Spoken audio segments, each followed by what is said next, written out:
Hi, this is Emma, and welcome to Esoteric Detective. If you have an interest in alien abductions, you might have heard the name Dr. Karla Turner. She was an alien abduction researcher active in the 1990s and 1980s, who has written several books on the topic, which can be downloaded for free at her husband's website. Both books, I can say, having read them, are very good. A link will be in the description. Sadly, Karla Turner died of a fast-acting cancer in mid-1996 after being threatened a number of times about her research. She openly stated the threats on her life in a number of her lectures. I have also noticed a number of strange occurrences around finding information about her, one example being finding anything about her on Wikipedia. This is not something that has been a problem recently but ongoing for a number of years. I often find her page is deleted on Wikipedia or removed. I am not sure why this is, if there is a mundane explanation or a more sinister one.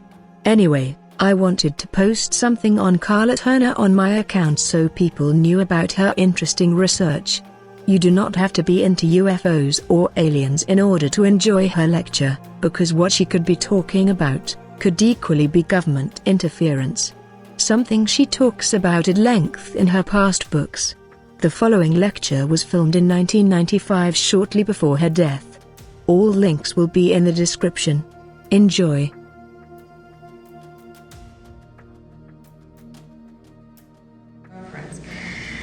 The topic of my presentation is the alien human abduction agenda, and I think it's such an important one I'm ready just to jump right in, but I think there are a few of you who may wonder who I am and why I'm up here, so perhaps I ought to introduce myself. I'm an abductee, and I use that term because I have been forcibly taken and controlled by non-human entities, which makes this an alien abductee situation. Now, some of you may know about the experiences my family and I have endured. I've recorded those in Into the Fringe, which Berkeley published in 1992. And it focuses most intensely on the period from 1987 through 1990, when we were forced to become consciously aware of the alien encounters that we've been having ever since childhood. And it also relates much of what we learned about earlier encounters through a lengthy investigation in conjunction with the researcher Barbara Bartholick.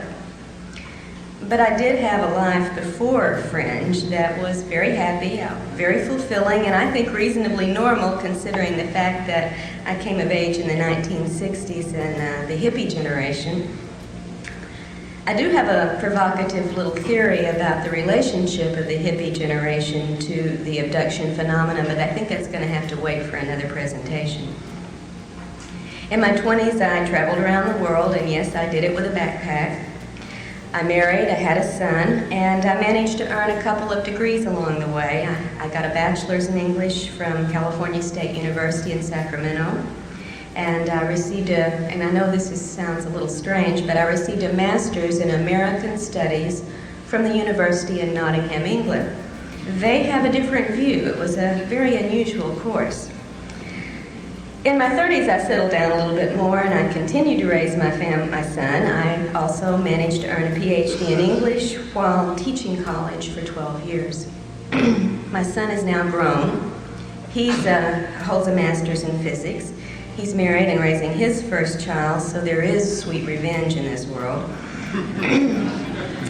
My husband and I was divorced and remarried in the late 1970s. My husband and I have moved in the last 3 years to rural Arkansas, where we live deep in the woods on a mountainside near the Arkansas River.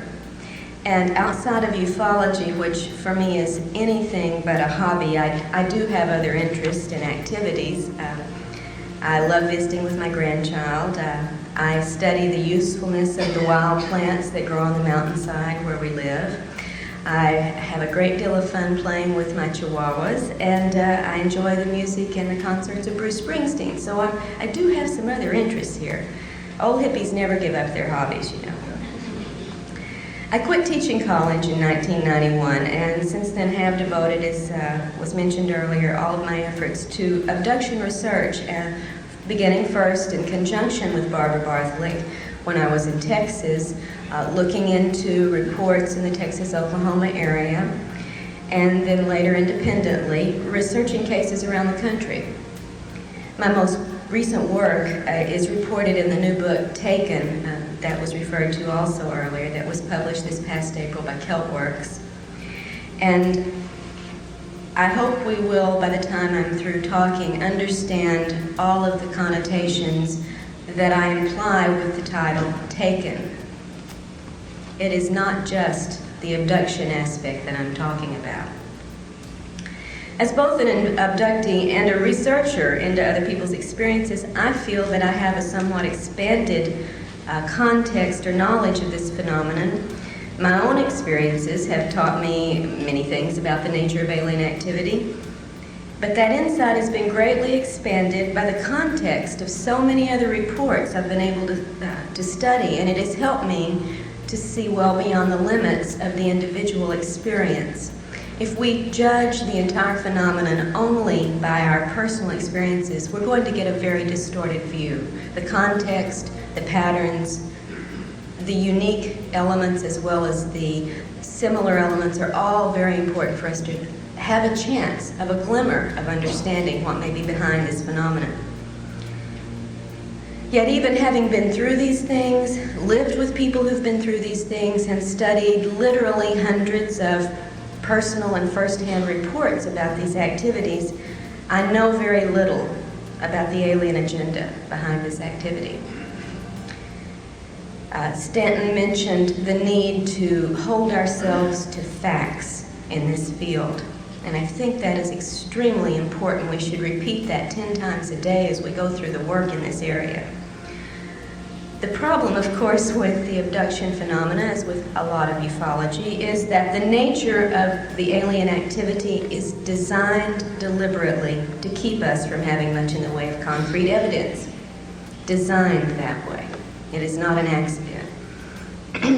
So it is difficult to feel confident of many facts. The dictionary defines facts as things and ideas which are demonstrably existent, objectively verified, and known to be certain. And at this point, given everything I've learned internally and from external evidence, there are so very few things I'm willing to call facts. The list is very short. So today, instead of regaling or educating or entertaining you with abduction case reports and photos of the body markings and the drawings of the spacecraft and aliens, which I have done and could do, I would prefer to take this opportunity of perspective, which is, of course, the theme of this MUFON symposium, to share with you my list of facts, and then try to take you beyond the fringe of this phenomenon and into the heart of the abduction scenario. Now, I'm going to begin by discussing my list of facts before I go on to two other issues, propaganda and fantasy, because I think it's on the basis of the facts that I have been able to discern what I can about the data in the other two categories. So this will be a very short list. I hope you'll follow along with me. Facts. Fact number 1. We do not know with any certainty exactly what these entities may be. Extraterrestrial, interdimensional, terrestrial in origin, some combination of all of the above, something we have yet to even dream of. I'm going to use the term alien merely for convenience, and I am not implying that I believe they are from another planet. Now, certainly they may well be. We just don't know, and that's a fact. The aliens themselves have identified a number of different origins to various abductees and contactees throughout the years, but of course we humans have absolutely no way to check out any of the statements that they've made. Therefore, we cannot know these things, as the dictionary says about facts, to be certain, to be objectively verifiable. Fact number 2, and I'm stating this with all of the tact and diplomacy and self-control that I can, and those of you who know me know I have very little. At least some of the aliens are liars. Through the past decades, the aliens have made, and you all know this if you're familiar with your ufology history, have made various predictions and promises and given a number of very specific warnings about impending events. And we have these documented at least since the early 1950s. And you and I all know, when we look at the record of what's happened since then, that very few of these things, and none of great consequence, have come to pass. This is not a reliable source. I would like to illustrate just from personal experience one such scenario that should make us question the things we are told by these creatures. In Into the Fringe, I recount the story of a young man that I had known since he was 11 years old. He and my son grew up together. His family and I were close friends, and I have a great deal of confidence in who this person is and his personal integrity. He went through an intense series of encounters and abductions, as we all were doing in this particular group during 1987 and 88 and 89. And one of the entities with whom he had repeated, almost regular contact was an entity who described itself as an interdimensional being, stating that its group was 10th dimensional and knew about the 11th, the way we know about the 4th dimension. This entity would appear in various physical guises during its encounters with James. Sometimes it would be a nebulous form, sometimes it would be a human-looking woman, but sometimes only her head, sometimes her head and her hands if there was something she wanted to show him. So it varied. At one point in an extraordinary weekend of events, which are recorded in detail in Fringe, James was compelled to go out of state to a particular area. He was at his grandparents' house and was abducted in the middle of the night and taken to a hill a few miles from there where this woman materialized in full form this time. All the body parts were there. At that time, she told him that within 5 years of that date, he and a few other people, including us and several others in the area, would be activated to perform our jobs, our tasks. That it didn't matter where we would be at that time, it didn't matter what we were doing or what we wanted, we would do our jobs. The woman told him he would know this was true because she was going to give him a series of predictions of events that would come to pass from this date through the 5-year period. And she began by telling him about a situation that was occurring right that moment several states away with people he knew, so he could check this out to see if it was true. He certainly did. We all checked it out, and it was exactly true. What the woman had told him going on in the other states actually had happened, was verifiable. Of course, this made of James a believer. James was a valedictorian in a private prestigious school. He had a career ahead of him where the sky literally could have been the limit. But the woman had told him in 5 years, you will be turned on to do your job. It doesn't matter what you're doing or where you are. And you will know this is true by the things that occur. The first thing made such an impression that she was telling the truth that James's life was put completely on hold. He dropped out of college, he gave up his plans for a career, his personal relationships became irrelevant, and he thought, I've only got 5 years, I should party, I'll make enough delivering pizza on a part-time basis that I can do the things I need to do before they take me over.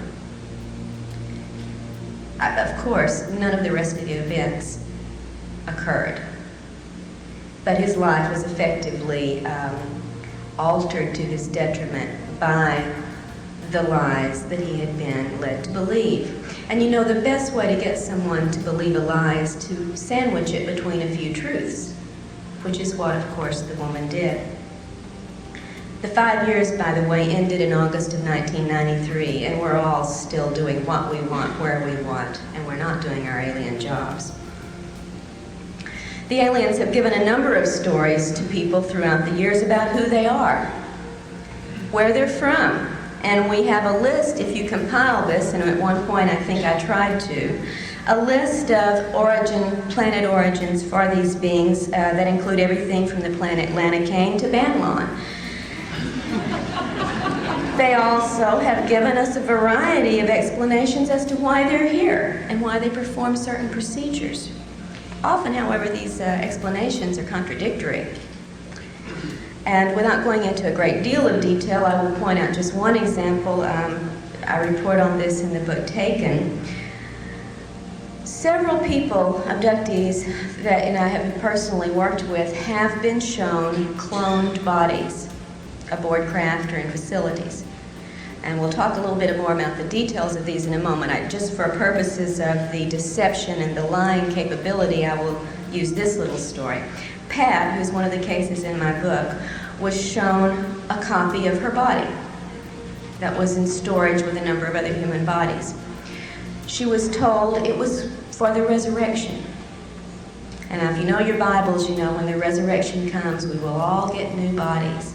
Pat was raised in a very simple Christian fundamentalist background. The aliens, throughout their encounters with Pat and her family, had used the religious symbolism to bond with the family and to instill confidence in them. They'd even had Jesus beam into the room at one point when the Greys were abducting the grandmother and say, "It's okay, they're with me." Pat was told that this body, this cloned copy, would be her new body for the resurrection, and this was extremely moving and religious for this woman.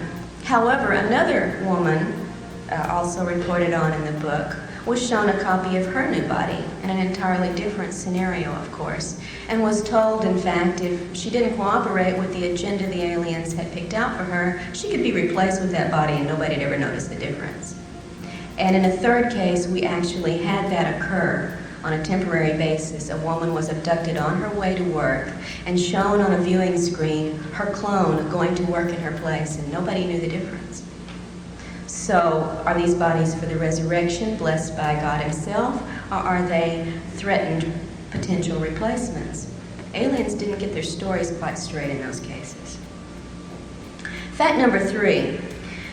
In encounters, the human's perceptions are controlled, as are the human's conscious memories. Now, you already are very familiar, probably from the work of Hopkins and Jacobs and others, with the concept of screen memories, especially at the onset or at the conclusion of an abduction event, right? Someone may see a strange owl instead of the E.T., or a little gray rabbit by the side of the car instead of an E.T., or a beautiful deer, whatever. We're familiar with these screen events. What we may not be familiar with is the fact that the screen techniques go well beyond such temporary uses in the phenomenon. And we'll talk about that a little more later also. We're talking about control in fact number 3. It's also a fact that the perception of pain can be controlled and is controlled during these encounters with the particular abductees, as are feelings of physical pleasure, often sexual pleasure. And, of course, the human's emotions are also controlled during these encounters. The fact is, you are in control of these creatures during every encounter, to some degree, more or less, normally more. Fact number 4, false memories can overlay and disguise the actual events of an encounter. And even with regressive hypnosis, the abductee may recall false scenarios. I'm not talking false memory syndrome, as so much has been ballyhooed lately in the press. That's not what I'm talking about. The abductee can recall false scenarios, even under regressive hypnosis, unless some effective method is used in the hypnotic process to help the abductee bypass implanted illusions. Some of you have heard me talk before. Remember an illustration of this concerning a woman named Joy, who in the 1970s had an encounter, a missing time and relocation episode in California. Was driving in one town, 2 hours later she's in another town, has no idea how she's gotten there. She's crying, she's in hysterics, and she feels totally abandoned and betrayed. 20 years later, when additional incidents occurred and finally compelled Joy to seek out some help to find out what was going on in her life, one of the events that she looked at under hypnosis was this 2 hours of missing time in the early 70s. She recalled in the initial stage that she was taken aboard a craft and brought by a regal and awe-inspiring figure who looked like the king and had on the robe and was very much in charge, into a room much like this, stood before a podium much like this, gazed out into an audience of wonderful smiling little grays, not at all like this, thank God, and was given a book and told to read this book to the audience.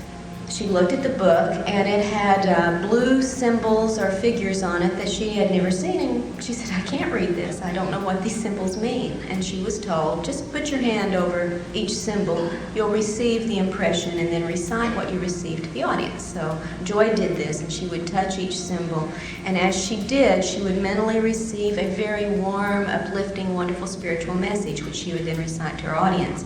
And she went through doing this, said the response she got was one of such love, such overwhelming acceptance.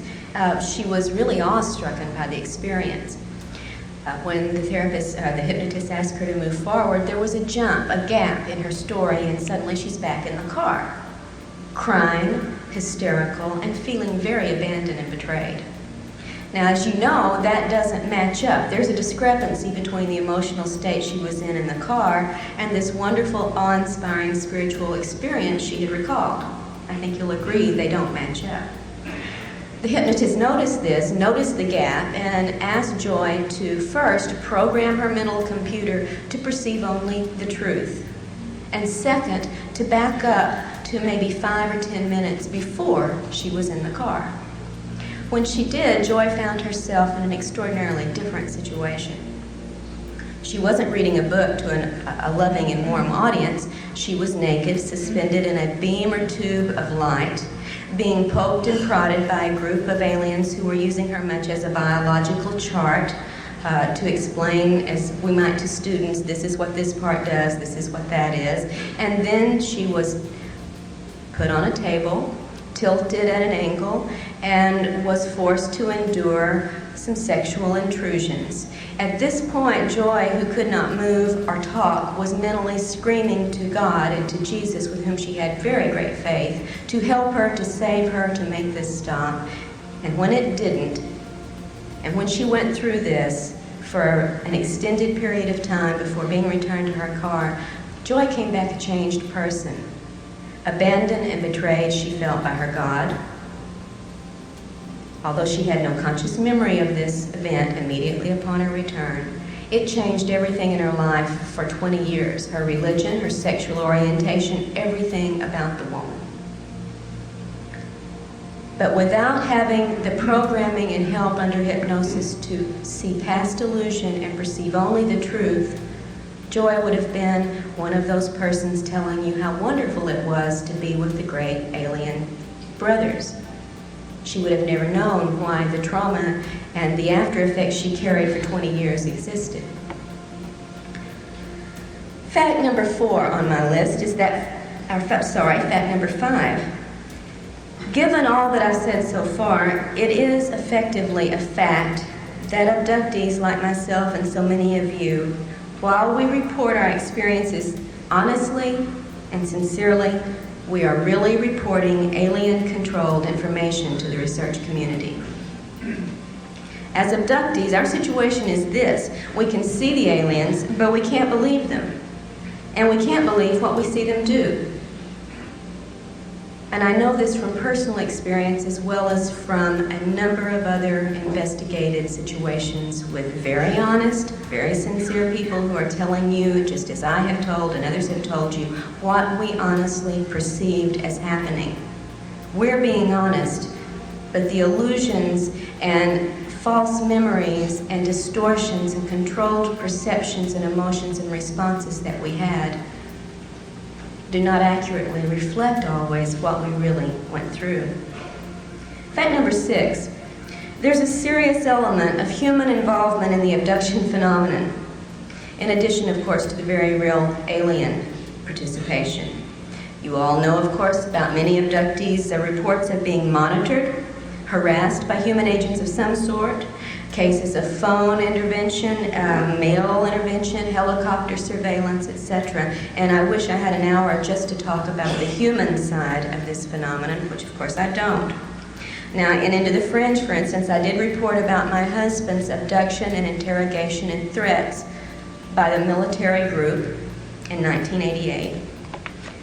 Similar, at the time, I had never heard of such a thing, and I found it even more disturbing than the alien encounters. Similar reports, though, have been made by a number of other abductees, some of whom I'm sure you're familiar with, such as Leah Haley's case, Alicia Davison in California, and some of you may be surprised to know Debbie Jordan. And part of her experiences reported a very similar human abduction and interrogation. It just never quite made it into print for some reason.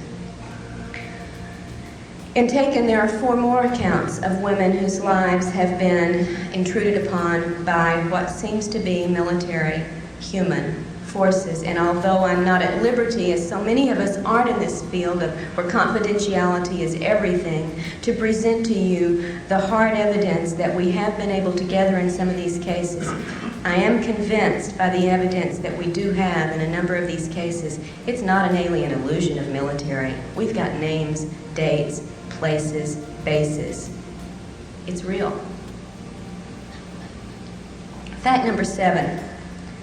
Whatever else it may be, the abduction agenda involves quite physical aims and procedures that tend to belie the idea of a primarily spiritual motivation on the alien's part. And much of what we see in these procedures goes well beyond the alleged aim of a crossbreeding program. If you think the aliens are only interested in making hybrid babies, then I invite you to figure out what these following procedures have to do with the process. First, you're aware of the various types of implants into numerous areas of the body, into the brain, through the ear, into the neck, into the spine, into the legs, the hips, and even in one man's fairly notable case, into the penis. Some of these implants have been seen on X-ray, CAT scan, and MRI. Some of them never show up. Some have been physically recovered. But so far as I'm aware today, and I do invite those who may know better to please correct me on this, whatever analysis has been performed on these objects has not given us any sensational new information. We still don't have any proof of what these things do in our bodies. What about the insertion of wires and tubes into abductees in the chest, in the kidneys, the ovaries, the wrists, the knees, and the feet, as well as the taking of human body fluids and the injection of unknown substances into the body in various locations?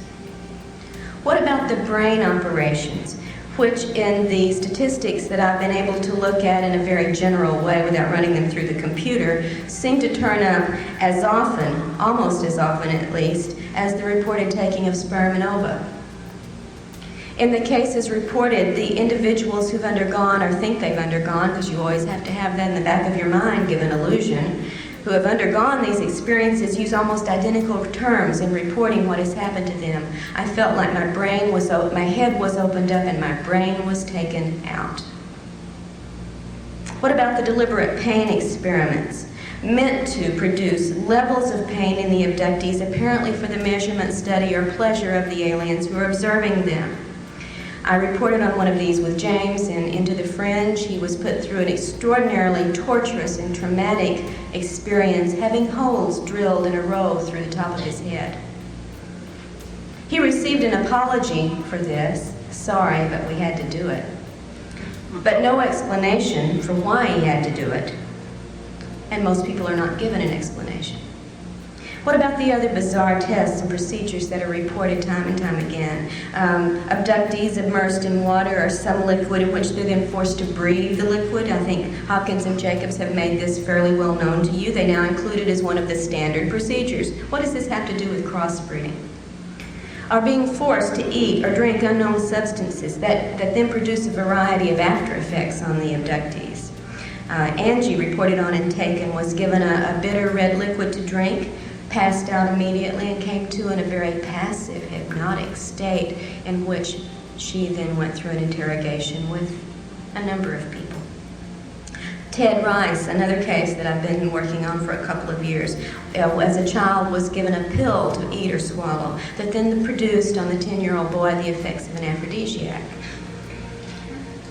What about being forced to engage in a variety of sexual, not reproductive, but sexual situations with alien beings, with human-looking figures, and with other abductees? Frequently, the alien sexual activities are reported to be carried out by reptoid-looking beings, but not always.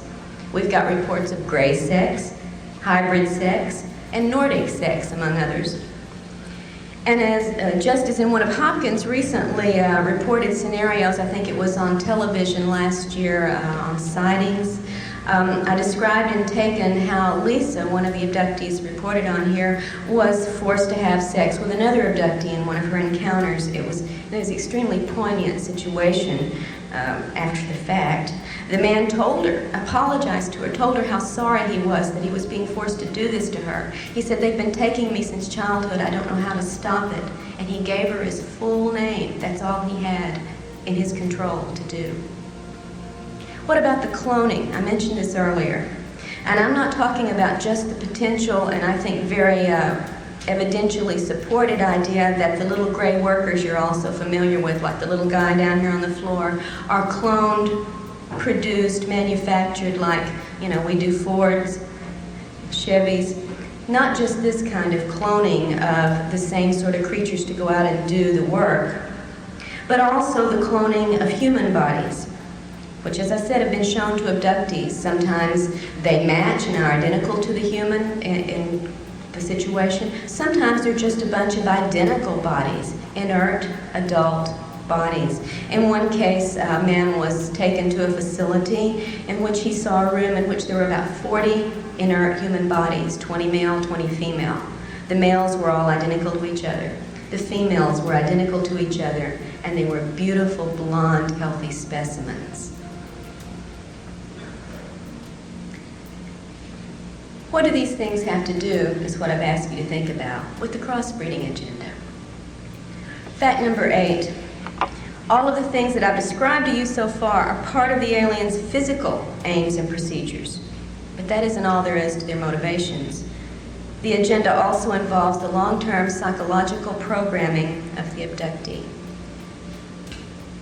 It targets, among other concepts, our social and personal relationships, our sexuality, our political ideas, and our religious and spiritual concerns. For instance, many of us, through our experiences, and I think I could get a show of hands on this, are made to be highly suspicious of our government. Now, perhaps with good reason. And in general, we become less trusting and intimate with people outside of this field, and very paranoid often of people within this field. As one of the women in the book, Jane, in Taken, has said, the aliens had fostered in her mind a mistrust of the government. Certainly it has changed most abductees' spiritual concerns and social agenda. With Pat, also reported on and Taken, the aliens, as I mentioned earlier, used a religious approach in their contacts with her, telling her very early on that they were angels, but, as they said, not as you've been taught. And they even had Jesus, as I said, appear in her bedroom to give us okay for a subsequent multiple family abduction event that occurred that night. Pat told me about this as her brother and sister, who also remembered the event, and said that Jesus had blonde hair and blue eyes and was very beautiful and wonderful. And I pointed out that this is physically inconsistent with the historical Jesus that we know about from the Bible. He certainly probably didn't have blonde hair and blue eyes, and Pat could only say, well, this one did. On socio-political terms, abductees often find themselves obsessively interested in ecology, animal rights, globalism, but I've yet to see the really hard evidence, other than the ecological side of this, that this is a result of alien programming or a response, a human response to our own experiences, which tend, when one goes through trauma, to make one much more empathetic to others going through trauma. On more personal terms, abductees often go through specifically sexual obsessions, dysfunction, and compulsions. Now, because of the personal nature of sexual situations, I'm sure that so many of these reports I wish we had available to us are not well known in the abduction data body, such as other things like sperm gathering, ova gathering, fetal extractions, baby presentations, and so on. Now, I know those two are very intimate and very personal scenarios, but it seems that we humans are even more sensitive about our sexuality. And if you've ever known someone who's had a sexual assault, no matter how traumatic, unwelcome, intrusive, and criminal the event may have been, the person tends to carry, without a lot of help to get over it, a sense of shame and responsibility. This is also true for abductees. In private, although these reports are not often made public, in private, abductees have reported not only straightforward sexual encounters during abductions, as I mentioned earlier, but also the aftermath of such encounters on their lives. You might be surprised, and again you might not be, to know how many abductees report obsessions or compulsive masturbation after their experiences that they do not have control over. Overwhelming sexual appetites. Conversely, the loss of all sexual appetite or the fear of sex, as well as sexual obsessions with people the abductees normally would never be attracted to. Fact number 9. With their advanced technology, the aliens can create virtual reality scenarios that are usually absolutely real to the perceptions of the targeted abductee.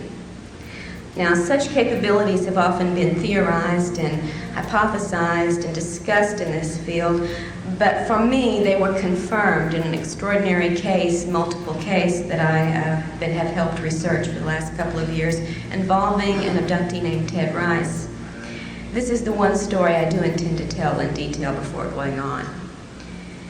In the early 1990s, Ted was in Florida visiting an old friend named Marie, and she had also invited a third friend, a woman named Frances, as a house guest. Ted was in one room. Marie and Frances went to bed in twin beds in the other room. Shortly after going to bed, Ted heard his hostess, Marie, screaming, "Ted, come here quick." And he hopped up out of bed, ran down the hallway, and as he approached the other bedroom, he could see a blue glow coming through the open bedroom doorway. When he walked inside, he saw a very strange situation. His host, Marie, was pinned as far away, up against the wall, as far away from the bed area as she could, staring fixed at one of the twin beds in which Frances was still lying. The bed was surrounded by a large, spherical, blue energy field of some sort through which little lights seemed to dart and move. Frances was raised in a slightly raised position just as she had been starting to sit up in the bed and had been paralyzed in that position. Ted and Marie yelled at her, "Are you in pain? Can we help you? What's wrong?" She could barely hear them, and when she did answer them, they could barely hear her, and this is in a small bedroom. She, for several minutes, they observed, was carrying on a conversation with the ceiling. And then a few minutes later, she was carrying on a conversation with the foot of her bed. A few more minutes passed, and the sphere of electrical energy disappeared, and Frances was able to move again. When she sat up, she told them what she had been experiencing. It had begun, she said, hearing the sound of a helicopter low over the house, and in fact, she had turned to her hostess, Marie, and said, "What's a helicopter doing over the house this low, this time of night?" Marie said, "What helicopter? I don't hear anything. You're dreaming. Go back to sleep." Frances said, "No, don't you hear that helicopter?" At that point, she had started to sit up. That's when the blue sphere of energy had coalesced around the bed. Frances told them after this was over that it had seemed as if the ceiling dissolved or disappeared, and I've heard this over and over and over again, and she could see through the ceiling up to the trees above the house where there was a strange crash. She had thought it was a copter when she heard the sound, but as she looked up, it was not like any copter she had ever seen. And within this were two alien creatures, which she described in physical detail, with which she carried on a conversation for several minutes. And then she said they came out of the craft and beamed down to the foot of the bed. "Didn't you see them?" And where she carried on another few minutes of conversation. When the sphere disappeared, so did the aliens, so did the invisible ceiling, and so did the strange craft. Frances had not been able to see the blue sphere of light around the bed. All she had seen was a craft, heard noises, had a conversation with two alien entities. Marie and Ted, who were outside of this field watching this, saw and heard only the blue sphere. If they had not been in the room to observe this, Frances would have believed with all sincerity that she had had exactly the encounter she thought she had, but she didn't. Fact number 10, and this is the last on my short list of facts. It is a fact that the aliens show a mysterious interest in the human soul. And I say mysterious because of the kinds of things they do and say concerning it. Now, this part of the phenomenon is so rarely discussed in public that I don't think we really have a good pool of data to proceed on a serious discussion, but I'd like to bring it up because it is a fact that the interest is there and mysterious, and we should be concerned about it. There are a number of intriguing reports that we could start with. For instance, a young girl who the aliens asked if they could borrow her soul. Two different abductees, totally different, totally isolated from each other. It happened to both come from the St. Louis area, both shown at the age of 5, a gigantic metallic spherical object somewhere in space, and we're told in essence it was the Soul Recycling Center.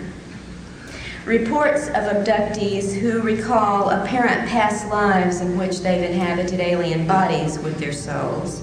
And even in one case, a man who watched as his young body was killed and his soul energy released, captured in a container, and taken to a new replacement body where it was reintroduced into the body through the technology of the little black box you might have heard about in some of these cases. For me, that's the end of my list of facts. So I'd like to move on to the other two categories, beginning with propaganda. Propaganda is defined as any association, system, or concerted movement for the propagation of a particular doctrine or belief. With me on that?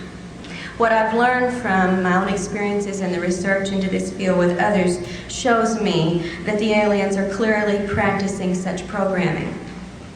And they are propagating a number of beliefs within abductees and through their reports to the UFO community specifically, and then to the population in general. They shape our beliefs in part, at least our beliefs about them in part, by the physical appearances they appear to us, for one thing. And through the virtual reality capabilities that I just described to you, they can and do give us any illusion they choose during abduction scenarios. One young man, a young boy abducted with his grandmother in a situation I don't need to go into at this time, had brought into the room the grandfather. It just happened the grandfather had been dead for 6 years. Another case in which, many cases in which celebrities or well-known figures are used to, in a scenario, to persuade an abductee to participate in this or that other procedure.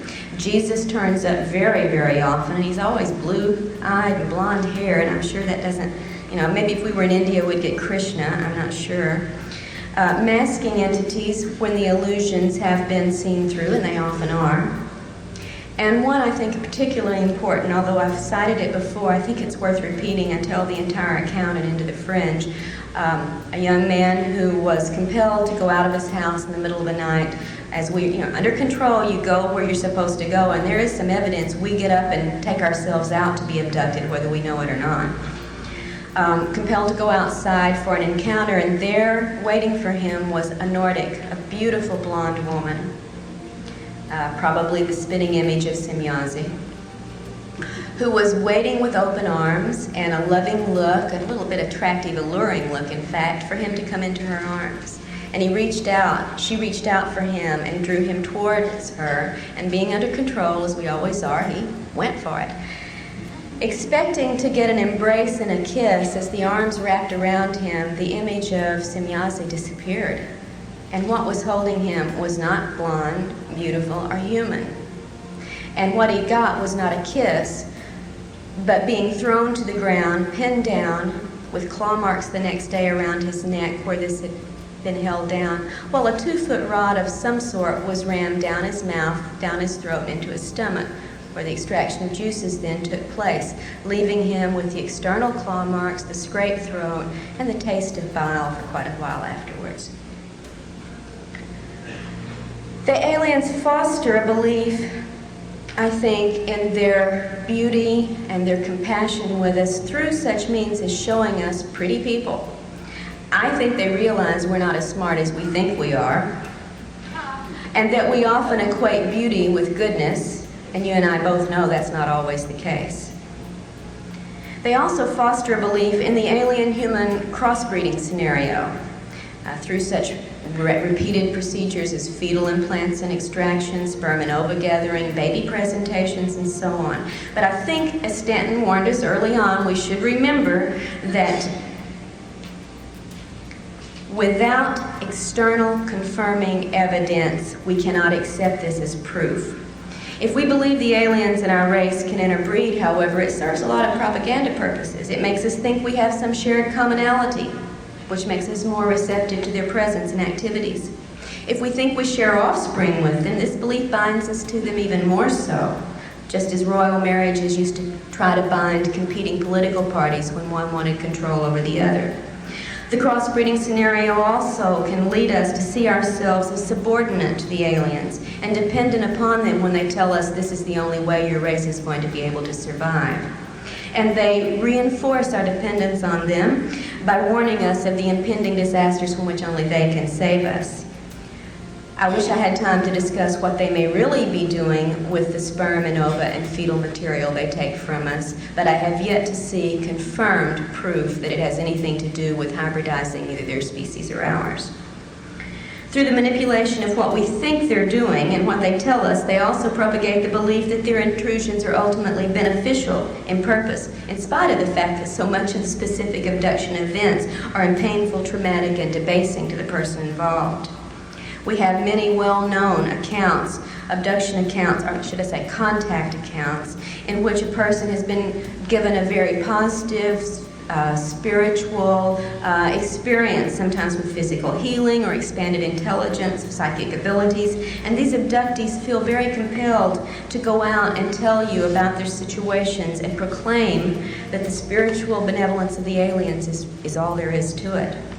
And such reports can almost make you forget about the numerous other reports in which abductees experience great pain, suffering during their abductions, as well as severe, sometimes even fatal physical after effects and emotional distress afterwards.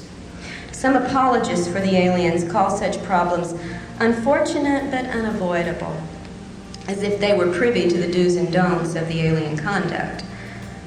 But if inflicting pain or permanent damage can be controlled and avoided in certain cases, we can have and do have the right to ask why is it not extended to all abductees, which it certainly is not.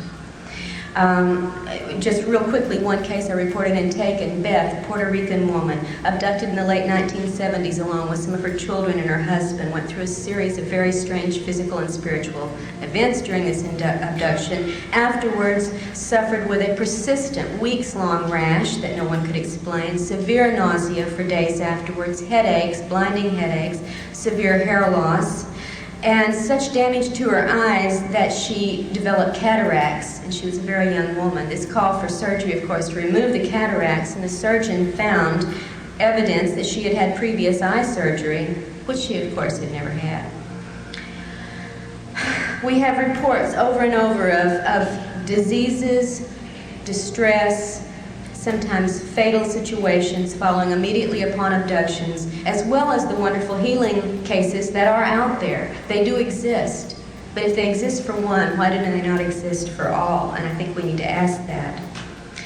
Propaganda techniques also include perpetrating good cop, bad cop situations, or good alien, bad alien situations.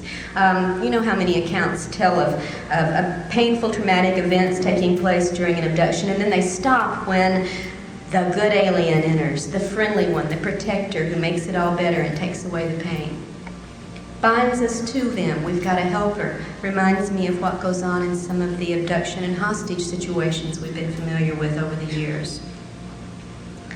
These things tend to instill in the abductee a sense of awe, a sense of fear, a sense of vulnerability, and in a very, very strange way, a sense of bonding and identification through that protector alien figure, making us subordinate and vulnerable in our relations with them.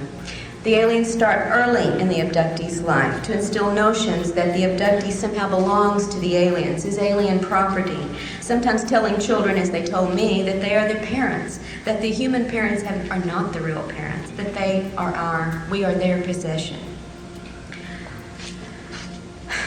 Aliens say they have the right to do the things they do to us. They never show us, however, the warrant for that right. They foster our belief in the crossbreeding agenda. And if all we had to go on was the data related to this, that would be a very acceptable theory. But I hope I've made clear to you by what I've presented heretofore, that's certainly not all there is to the phenomenon. In a handful of cases, well, I don't have time, we're coming to a limit here, abductees have even seen these wonderful hybrid fetuses that are supposedly going to either save their race or our race, depending on which alien you're talking to at the time, deliberately destroyed. In one case, blended up as we would do a milkshake, and when the woman, in great distress, protested this, was told in effect by the alien, "Don't get so excited, it wasn't really alive anyway, and don't worry, we won't waste any of the physical material." I wish I could go into a series of other reports along this line that bring block after block of evidence upon which to build the idea that we should not accept hybridizing and crossbreeding as the agenda. But again, time is of the essence. Programming also occurs with the sexual scenarios that are carried out, and again, without getting into the details, they are mostly reported by abductees to be invasive, unwelcome, and traumatic, having after effects on the sexuality of that person, sometimes for years afterwards. There are a lot of details we could discuss, maybe during question and answers we can. In general, alien propaganda seems designed to promote the superiority, the proprietary nature and the benevolent status of the aliens, and the subordinate dependent position of humanity. To close, I'd like to talk very quickly about the issue of fantasy. Fantasy refers in some of its definitions to suppositions resting on no solid ground. And I think you can see already we've had alien fantasy perpetrated upon us in scenarios. I think more disturbing sometimes is the fact that there's come to be such a strong element of fantasy or fantastic thinking in the abduction research community, so that we've made the mistake of basing our theories and ideas and responses upon what is essentially alien-controlled reports from abductees that cannot be taken at face value, even by those of us who go through them. These have led to fantastic theories, those with no basis on solid evidence. And you and I have heard many, many of these statements made to the point where it's divided the community into a point where we now refer to camps of opinions, as if the soldiers on one side of the field are getting ready to take on the soldiers on the other. And this is not the way it should be. We base our theories on fantasy, and we're never going to find the truth. I wish I could end with this reply to one of the statements I consider fantasy-oriented. The aliens must be benevolent because they have the ability to conquer us, and they haven't invaded us. If they wanted to conquer us, they could. Therefore, they must be our friends. And my reply first is, every time a person is abducted, there is an invasion. Also, please remember, there are many more sophisticated ways to invade than to use weapons of mass destruction. If they can control and manipulate the way we think, the things we see, and how we emotionally respond, they don't need those weapons. I have to bring this to a close, and I would like to say that we must, I think, get rid of the fantasy element in our thinking in this field. We have our own human needs and desires that also help shape our thinking, not just the alien control data that abductees report. We do not want this to be a bad situation, therefore we don't let ourselves think it could be. We do not want to think our government is involved in any way in this because it's too frightening. The implications are far too frightening, so we ignore them or deny them or rationalize them. We feel so helpless sometimes to affect any change in the abduction scenario that we forego focusing on the big questions and resign ourselves in effect to abductee therapy, which of course is necessary, but it's not abduction research. The point is not so much learning how to live with the situation as it is finding answers to the questions of who in truth these beings are, why they're here, what technology they possess that allows them to implant and control us, to clone our bodies, to harvest our energy and our physical material, and to find out what our government knows about this agenda and what it may be trying to do about it, and why part of that involves intimidating, surveilling, and even abducting abductees. And I think these are the ideas now on 25th year anniversary of MUFON, when we have to look forward to where ufology should go. In the field of abduction research, these are the areas that I would advocate we concentrate our energies, in spite of whatever wishes, fears, and prejudices we bring into this. There is no room for fantasy in our thinking about the potential consequences of the alien presence. Thank you.